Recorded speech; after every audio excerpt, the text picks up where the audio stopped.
साथियों नमस्कार। सबसे पहले जो हमारे जवान शहीद हुए हैं इस देश के लिए, उनको कोटि कोटि नमन है और हम ईश्वर से प्रार्थना करते हैं कि उनकी जो आत्मा है उनको शांति मिले और ईश्वर उनके परिवार को सहन शक्ति करने का शक्ति प्रदान करें।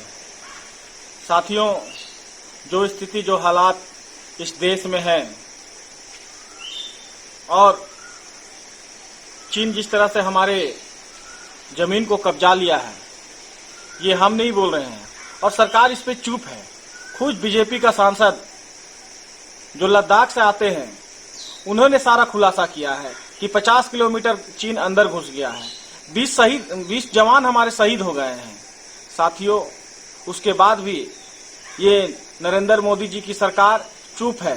जो लाल आंखें दिखाने वाली थी चाइना को, अभी चुप क्यों बैठी हुई है? वह देश को वास्तविक स्थिति बताए कि बॉर्डर में क्या हो रहा है, बॉर्डर में स्थिति क्या है, कितने जवान हमारे शहीद हुए हैं, कितने जवान लापता है, कितने जवान घायल हैं।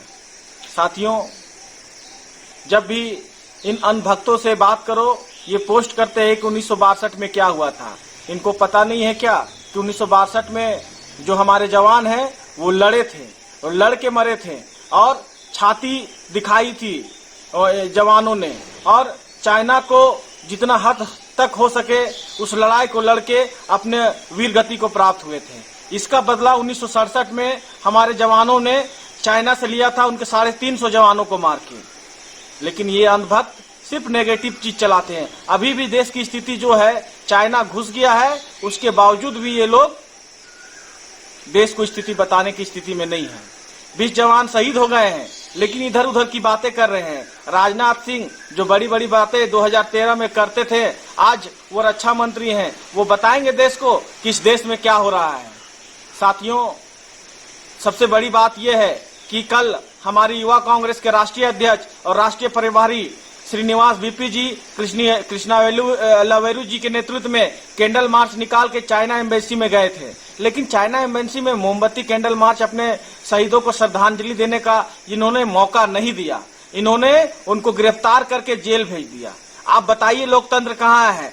क्या दिल्ली पुलिस चाइना की पुलिस है? जो हमारे जवान शहीद हुए हैं उनको हम श्रद्धांजलि भी नहीं दे सकते हैं? नरेंद्र मोदी जी, देश आपके साथ खड़ा है, देश का एक एक बच्चा आपके साथ खड़ा है, यहाँ के लोग आपके साथ खड़े हैं। आप चाइना को जितनी मजबूती स्थिति में जवाब दे सकते हैं आप दीजिए, लेकिन आप जिस तरह से पीठ दिखा रहे हैं, आप सामने आके बता नहीं रहे हैं, ये बहुत ही दुर्भाग्यपूर्ण बात है। नेपाल जिस तरह से हरकत कर रहा है हमारे साथ, ये कभी नहीं हुआ।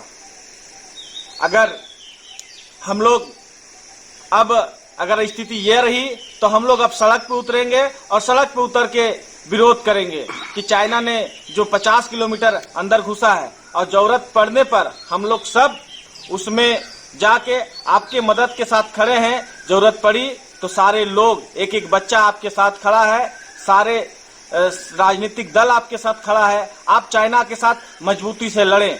धन्यवाद।